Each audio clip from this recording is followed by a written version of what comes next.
You know, there's countless stories out there of people that hit failure over and over again. And I bring that up because that's what creates the want, the desire, the demand for something to change. That gives you a directional path. So when you're on that sailboat out at sea, you know how to take the wind coming at you into your favor, to sail in the direction you want. But you're not sailing into some harbor at a known point. No, you're gonna sail down uncharted waters. Why?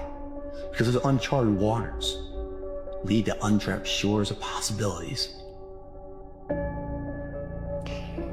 It's okay to be alone for a while. You know, and it's so important because being alone, going through a stage of isolation is vital to your personal development. I firmly believe that if you want to be the best version of yourself, you have to go through a stage of isolation, of being alone for a bit. And that can be extremely uncomfortable. But the problem is, a lot of people soothe that discomfort through distraction. I do think there's only one thing that ultimately makes you break free from fear, which is to find a way and wake up from that dream. You don't take things too seriously in this lifetime. Everything worthwhile is uphill. Period. End of story. If you want to succeed in life, it's difficult. It's not easy. It's not fast. It's not simple. It's uphill. I want to encourage you, man, lock in. It's never too late. It's only too late when you say it's too late. Never stop seeking, never stop working, bro.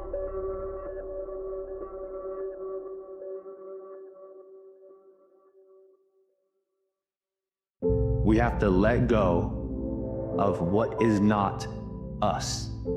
And letting go is painful because sometimes what we're not is who we think we are. And sometimes what we're not seems easier to just be than who we truly are. Use the mind and create something you have never seen in this world. You're creating something in the mind. You have never seen it in person. Why? Because it's not existing yet. Yet you can see it here. This can mean a fear also. A fear what's going to happen tomorrow. A fear what will happen to my children if I will not be able to take care of them anymore. So there is something you're projecting already. You're projecting it inside of you, and the feelings based upon that way of thinking still makes it real to you. This is the reason why it's so important to know what are you placing inside the mind.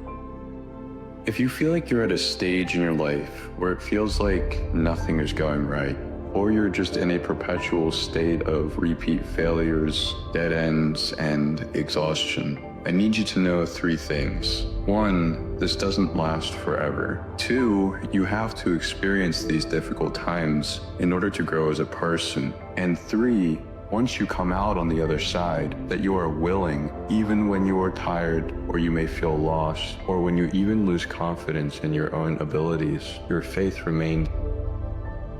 If nobody's there to pick you up, show yourself that you're there. When nobody understands you, give yourself even just a second of recognition that you understand your own mind. You may feel like nobody is there, but I promise you have yourself, and that is a lot. It shouldn't end there, but the current moment might seek to prove that all you can count on is you. So count on you. Show up when times are hard, even though it's painful as ever, because showing up for yourself regardless will bring an uncommon comfort into your relationship with yourself. There's no such thing as staying disciplined. Discipline is not this perpetual state of being, this trophy that you put on a shelf to display to your friends. Discipline is a day-by-day, hour-by-hour, minute-by-minute choice. Every decision you make, there's a path that opens up in front of you. You can either do the thing that's going to make you better, or you can do the thing that's going to make you worse. And every single time that is presented to you and you choose the path that's going to make you better, you have practiced discipline. On some days, choosing that path is going to feel easy, but it's in choosing that path on the days where you do not want to do it that you actually build discipline. Don't think for a second that you're just going to develop discipline and then that's it. The amount of effort that it took for you to choose discipline on day 1 is the same amount of effort that it's going to take for you to choose discipline on day 1000. If you want to be a disciplined person, make that your expectation.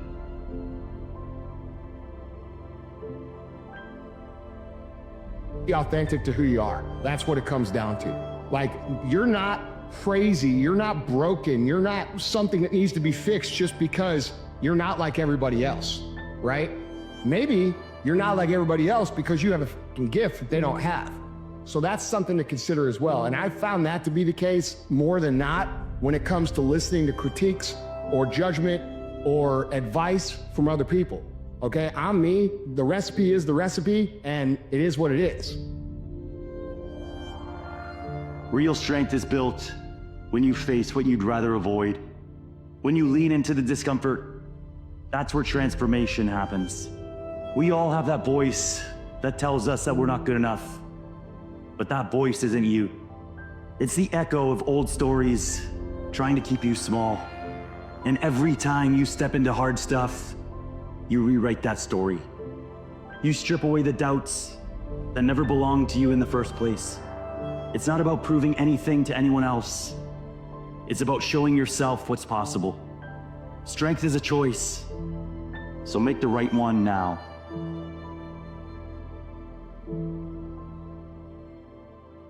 At the end of the day, the only measurement that matters is the measurement of you against yourself.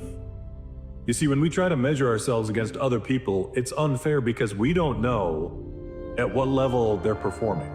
We don't know what their true potential is, so I don't know if they're performing at 20%, 50%, 80% of their capacity.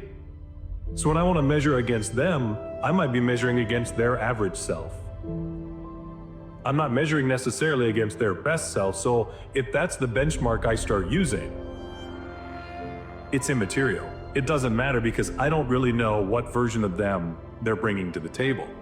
The only person where I know the absolute true potential, the absolute place at which they're performing, the commitment to excellence that that person has, the only person I know is me. And I know at the end of the day what percentage I gave. I know how much I put in.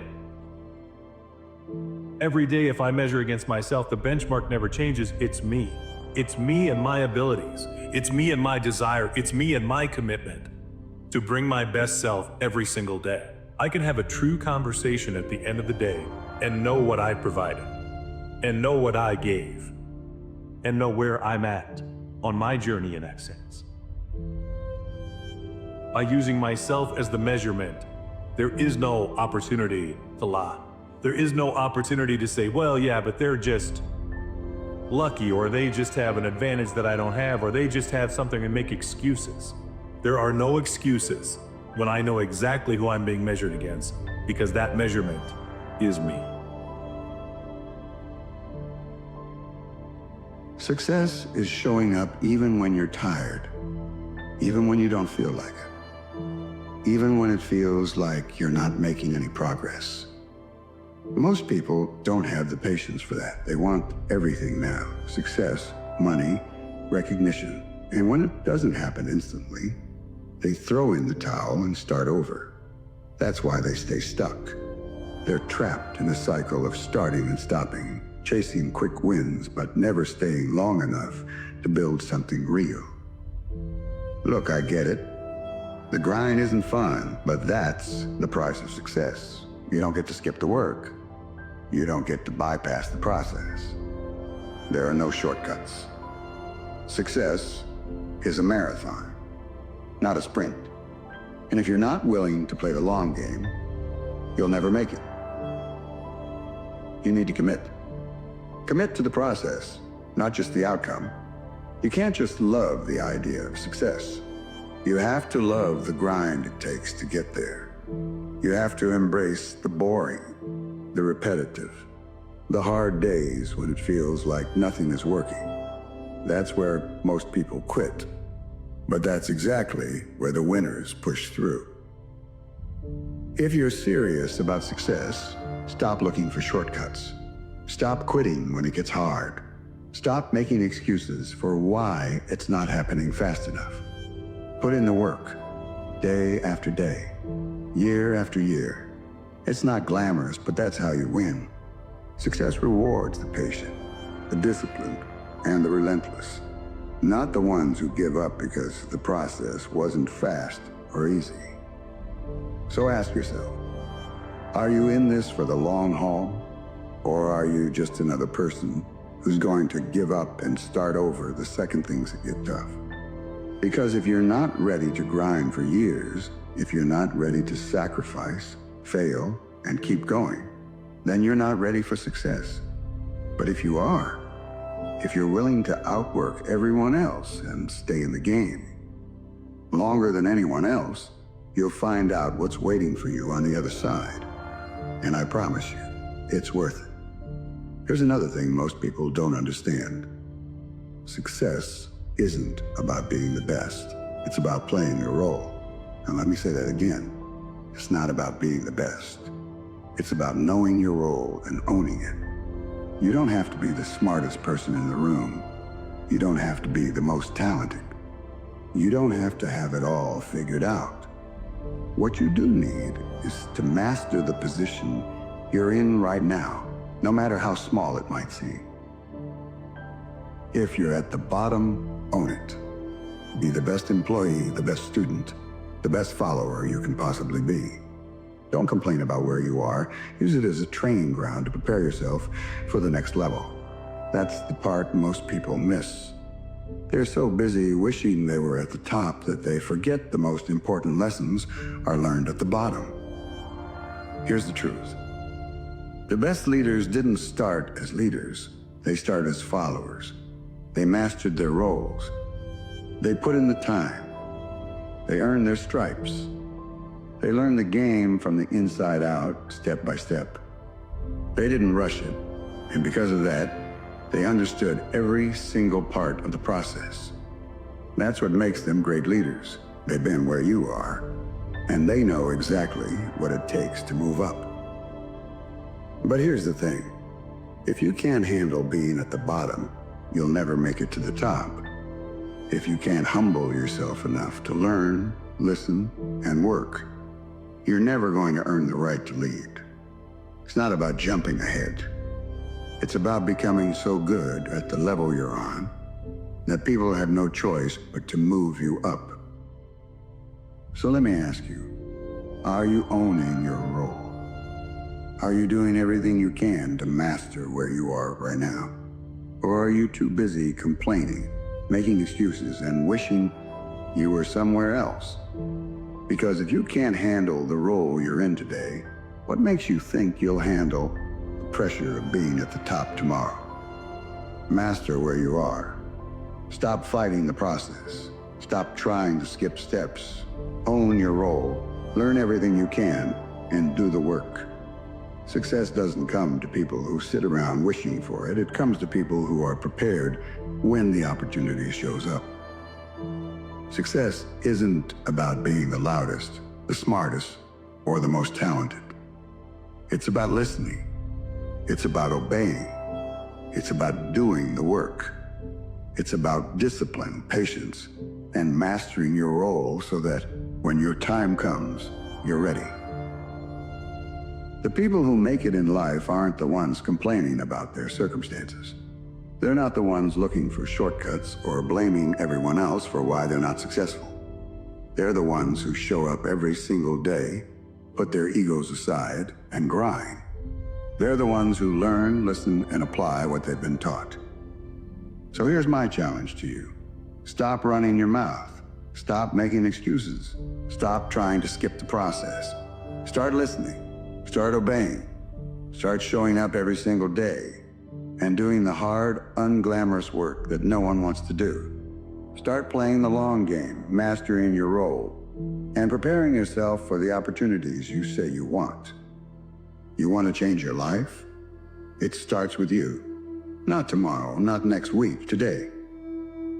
Do the work and watch what happens when you stay consistent. Now stop scrolling, stop procrastinating, and get out there. Make it happen.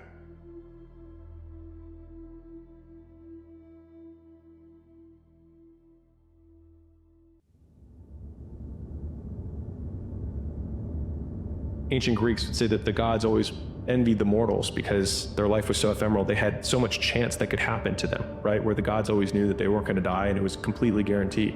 And so here's my point. Let's consider the alternative, which is that you are on the path and you are guaranteed to know that you're going to get the outcome. All of the mystery is gone. There's no excitement. And so what we do is we basically have this wish that if it actually came true, we would hate it even more than our current circumstance. If you knew that you were going to succeed, it wouldn't be worth doing to begin with. The fact that you are uncertain when you start is what makes it worthwhile. And the fallacy of being in the pursuit is the worry or the concern that it won't amount to anything, because who you are becoming is the thing that you are amounting to in real time every day. What do you think separates a great story from just a good story? Easy. In a good story, bad things happen to good people. In a great story, bad things happen to heroes.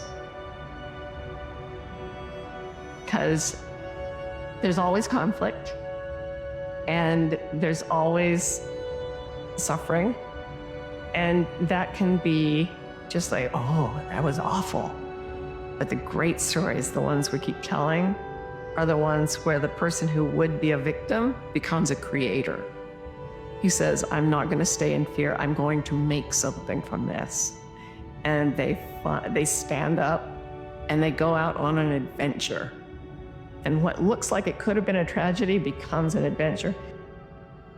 I see you. I see all of the hard work that you put in, all of the struggle that you endure, all of the things that go on behind the scenes that no one else sees and you don't get any appreciation for. I see you and I'm proud of you. And not only am I proud of you, but you inspire me. Are you right where you're supposed to be? I don't know. I could sit here and tell you that's the case, but I promise it wouldn't be helpful to hear if it wasn't honest. Should you appreciate the present moment? Of course. But if you're unsatisfied with your life, I will never encourage you to be okay with staying right where you are. You see, self-love is not found in lowering your expectations. Self-love is found in recognizing what you're capable of and knowing that you deserve that potential.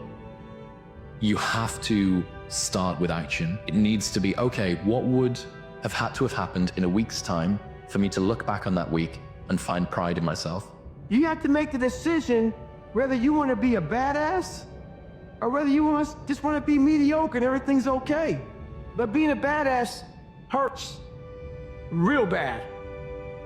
Well, it's that time of year again, we start to feel real happy. Why? Because we're not going to work. It's a real good time of year. So in that good time of year, we start to feel real good about ourselves. So I start to feel great. So we start making promises to ourselves about, hey, I'm gonna lose some weight. I'm gonna do better in school. I'm gonna be better here, be better there. But guess what happens? The real Merry Christmas happens when all of that noise is gone, it's quiet. And it's you against you, and now all those endorphins are gone. And what promise you made about getting up early and getting after to go lose weight, study harder, guess what? It's a lot harder now. That repetition becomes a lot harder now. So a lot of us can't do things on our own. So find somebody in your life, so when you throw that towel in, they throw that the back at you and say you're not done yet. Stay true to yourself, stay hard. You're always one choice away, one moment of courage from turning it all around. But here's the truth. Nothing changes if you don't. It's not about waiting for the right time or hoping for a sign. It's about deciding that this moment, this one right here, is the one you'll finally show up for yourself. The best version of you is waiting. Don't leave them hanging. This is your shot. Take it. Number one reason for success is people focus on things that have high potential consequences. Number one reason for failure is people focus on things that have low or no potential consequences. So ask yourself what's holding you back, and usually it's the quality of self-discipline or it's a skill. My father used to tell me, a focused fool can accomplish more than a distracted genius. And so your most valuable asset isn't your time, it's your attention. A man with time and distractions will always lose to a man with a deadline and a singular focus. And so it's never been easier to be successful than it is today. It's just also never been easier to be distracted. Remember, it's not what you have, but what you do with what you have that separates winners from losers. The Greek philosopher Epictetus once said that circumstances do not make the man or woman, they merely reveal him to himself. The response to the adversity of life is the real measure of who you are and what you're made of. If you don't know where you want to go or who you want to be, you eventually just float around and you eventually crash. Most people walk around with no goals, no ambition. They don't know where they're going. It's like a ship with no destination. If you don't know where you're going, you'll never get there. Ask yourself this: if I had a gun to your head and I said, pick the one thing that you want to do in life that would just make you absolutely happy, would give you a sense of fulfillment and peace of mind, never mind that it's not going to make you money. The thing that you would do if money was not an issue, what is it? And just remember what you were put here to do. You're not a mistake. You're not here by an accident. You were born to do something great with your life. You were born to make a difference with your life. This is a fact. Every one of us was put here to do something special, and that special thing is to help one another in some way, shape, or form. And if you can just remember that and negotiate the price in advance, decide now that your will to win cannot be bought by any failure or any success. Make 2025 the year when you finally demand not just more of yourself, but the best of yourself. So don't wait, don't procrastinate, don't let another year slip by. The perfect moment doesn't exist. The only moment is now.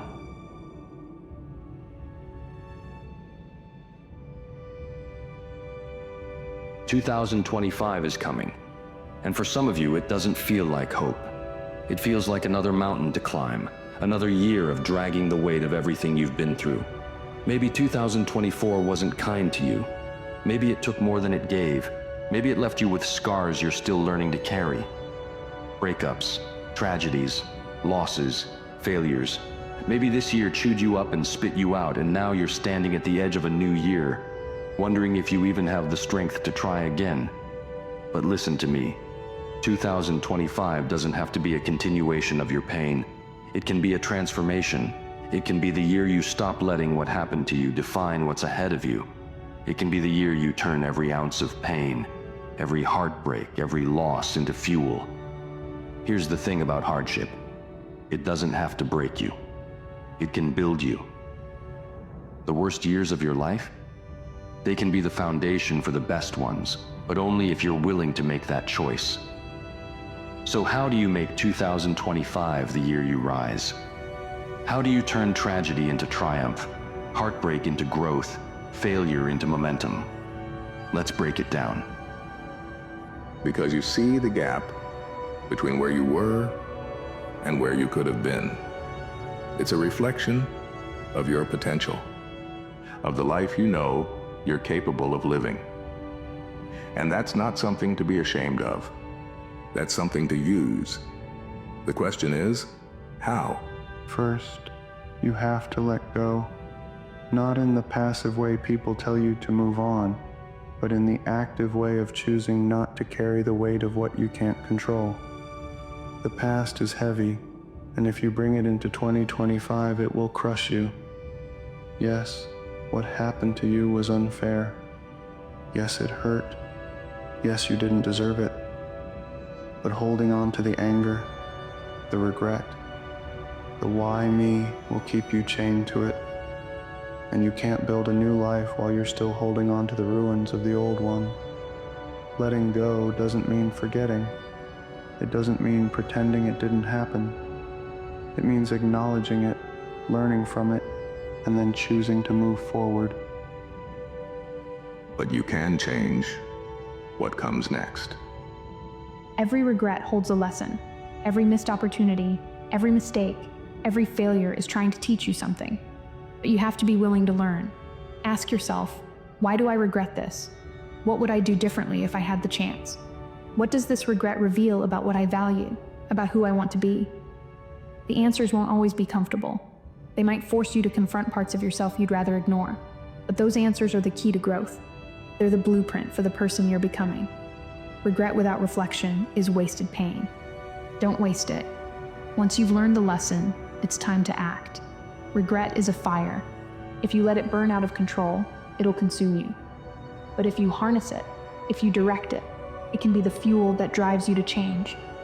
Let your regret remind you of what's at stake. Let it push you to take the chances you were too scared to take before.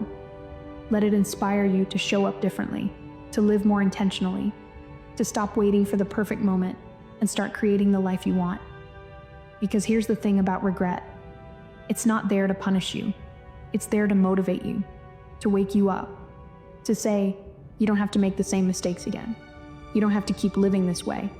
You can do better if you choose to. This might be the hardest part, forgiving yourself. Because regret often comes with guilt, with shame, with the weight of feeling like you've let yourself or someone else down. But carrying that guilt doesn't serve you. It doesn't fix the past. It doesn't make you stronger. Forgiving yourself doesn't mean excusing what you did. It means acknowledging that you're human, that you're imperfect, and that you're trying. Forgive yourself not because you're letting yourself off the hook, but because you deserve the chance to move forward without the weight of shame holding you back. Regret looks backward. Resolve looks forward. Once you've learned from your regret, once you've forgiven yourself, it's time to focus on what's next. Ask yourself, what kind of person do I want to be? What kind of life do I want to build? And then start. Start small if you have to. Start messy, start scared. But start. Because here's the truth. You can't change the past, but you can shape the future. And every choice you make, every action you take, is a chance to close the gap between who you are and who you want to be. Here's the thing about regret. It hurts. It's supposed to. That's what makes it powerful. Pain has a way of sharpening our focus, of reminding us what matters. But regret is only destructive if you let it be. If you choose to let it fester, to let it define you, it will. But if you choose to use it, to learn from it, to let it propel you forward, it becomes a catalyst, a turning point, a source of strength. Because regret isn't the end of your story, it's the beginning of a new chapter. One where you take the lessons of the past and use them to create a future you're proud of. One where you turn your pain into purpose, your failure into fuel, your loss into growth. So if you're carrying regret right now, if you're haunted by the things you wish you'd done differently, I want you to remember this. You're not alone. Everyone has regrets. Everyone has moments they wish they could take back. But the people who rise, the people who turn their lives around, the people who transform themselves, they're the ones who refuse to be defined by their past. They're the ones who choose to turn regret into resolve. And you can be one of them. The past is done. The future is waiting. Make it count.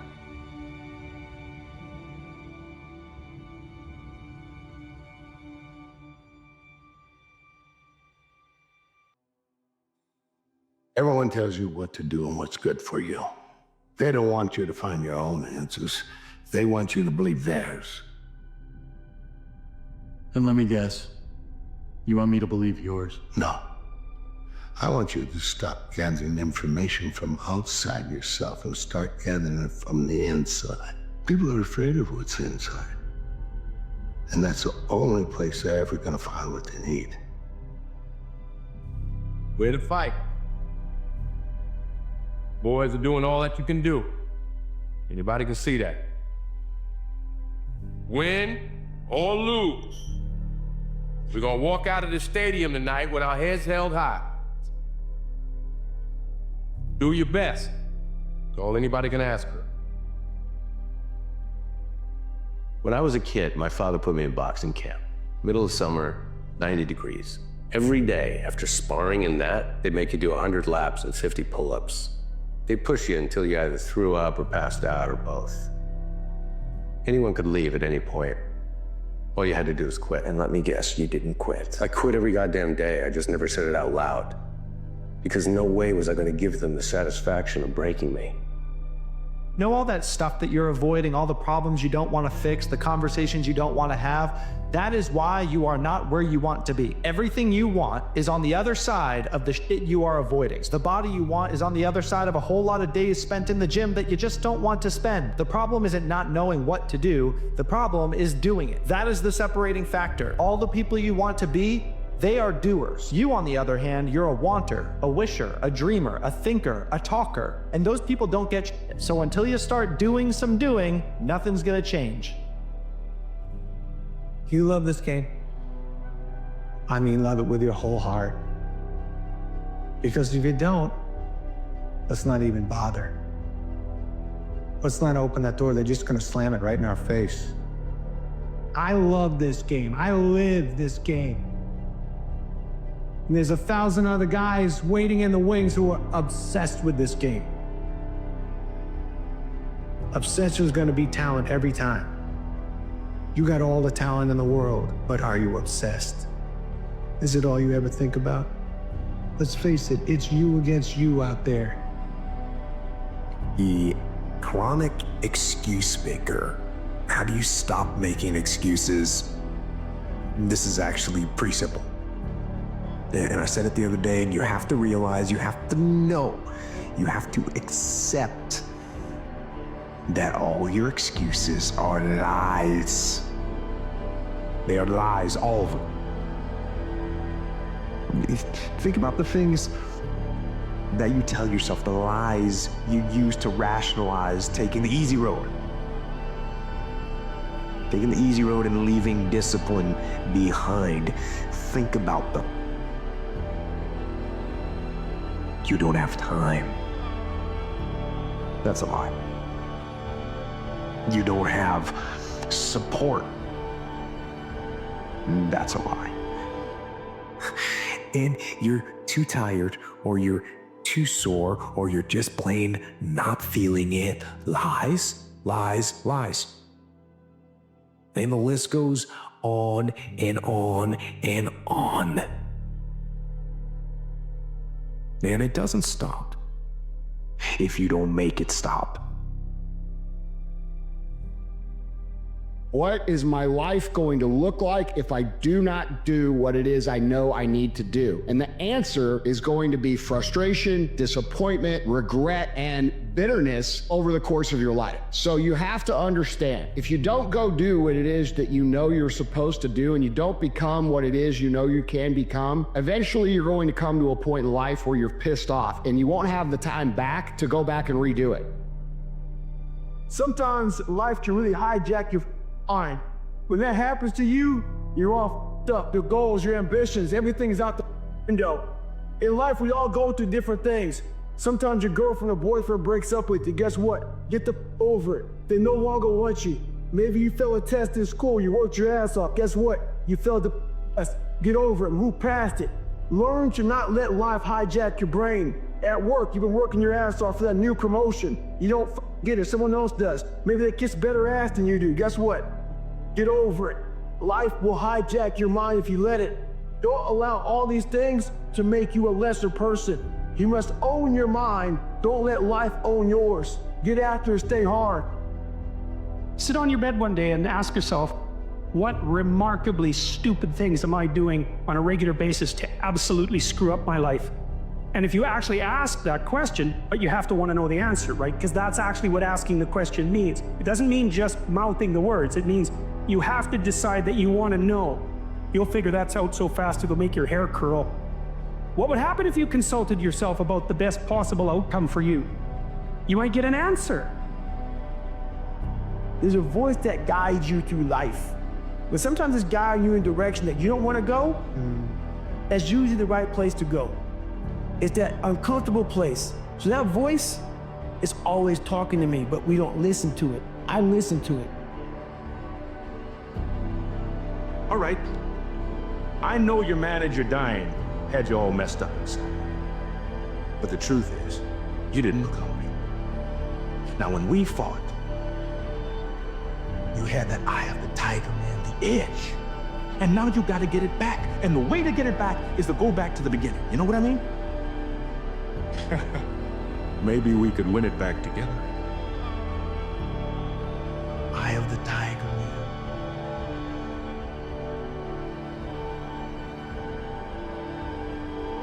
You got a choice. You got talent. You got a chance, and I want to hear about your environment, what your mama didn't give. Got a chance.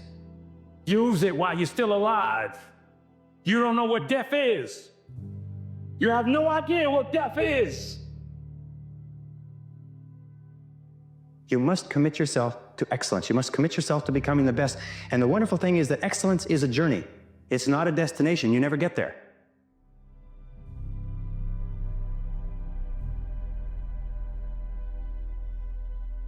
The more I develop, the more I learn about myself, the more I realize how much we're burdened by the things we carry from our past.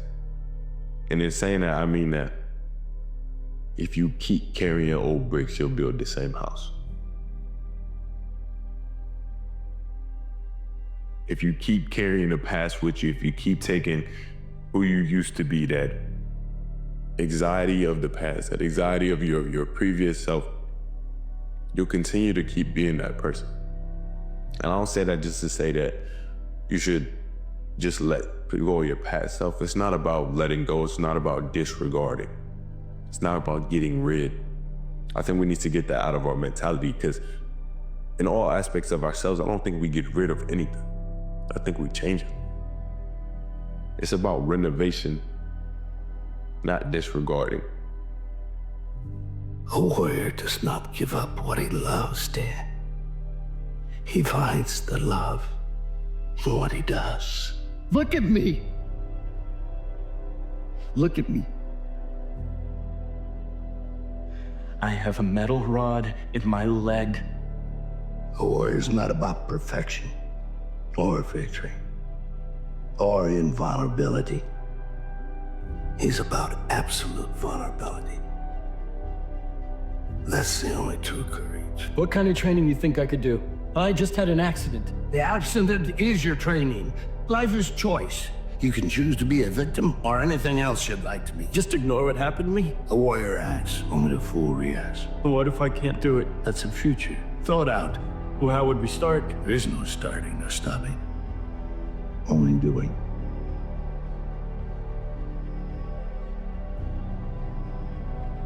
Your life is your life. Don't let it be clubbed into dake submission. Be on the watch. There are ways out. There is light somewhere. It may not be much light, but it beats the darkness. Be on the watch. The gods will offer you chances. Know them. Take them. You can't beat death, but you can beat death in life sometimes. And the more often you learn to do it, the more light there will be. Your life is your life. Know it while you have it. You are marvelous. The gods wait to delight in you. Trying to get to this next level without, as my brother says, without the next level finding us. You know, it's like life is peaks and valleys. And some people think some people explain that as good times, bad times, but I actually think it's learning or let's say learning mastership, okay? Or study mastership. I went from the top of one mountain. I mastered something. I'd mastered something and people appreciated it. But, you know, once you're on the top of that mountain, you have to go this way. And that's what you stay stuck on top of on one hill, one mountain, when, you know, God's intention is that we study and master a bunch of different things. I thought that being an adult was going to be easier than it is. I think I thought it was going to work like this. You know, you work hard, you tell the truth, your aim is true, and you'll slowly build and get better and better and better. It doesn't work on some slow, gradual ascent where every decision makes sense. You know, it was turning into much more of a slog where sometimes up, sometimes down, sometimes twisted. Sometimes what you thought was a failure turned into success. Sometimes what you thought was a success turned into a failure, right? And we live in a society where everybody's just saying, well, are you making more money? Are you getting more success? I mean, what are you doing? And here I was having this trouble of judging where I was at in my life. And here I met this 87-year-old guy who seemed so happy. He wasn't eating himself alive with bitterness or greed or ambition or breaking his arm, patting himself on the back. And I was immediately fascinated, you know, that he had this thing that he basically had come to feel that blind pursuit of success at his profession was detrimental to his development as a man. I don't know who needs to hear this, but do not set a goal for 2025 if you cannot answer yes to 3 of these 5 questions. Question 1. Am I actually prepared for the guaranteed discomfort that comes with success, or am I deceiving myself? 2. Am I ready to work on this goal like it's my last chance? 3. Am I ready to cut off that stupid thing I do every day that's taking me further from this goal? 4. Am I willing to ignore distractions to make this happen? And finally, am I willing to embrace failure as part of success? So, how many yeses did you get?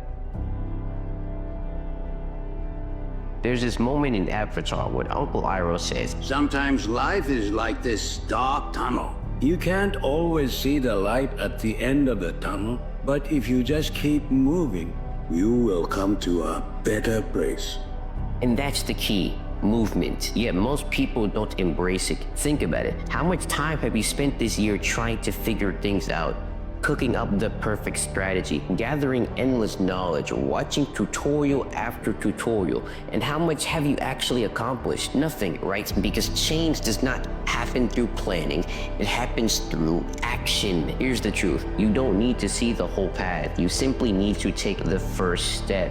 Take action, collect data, then use that data to adjust. The more you act, the more you learn. The more you learn, the more you grow. Like Iroh said, you can't always see the light, but you will find it if you keep moving. Master change by starting with action.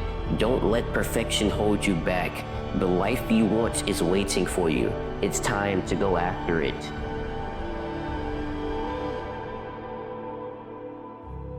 The journey. Journey is what brings us happiness, not the destination. Believe in yourself and don't rely on anybody to believe in you. Don't rely on anybody to push you or make you better. Believe in yourself and only yourself, and allow that human being to make you a better person.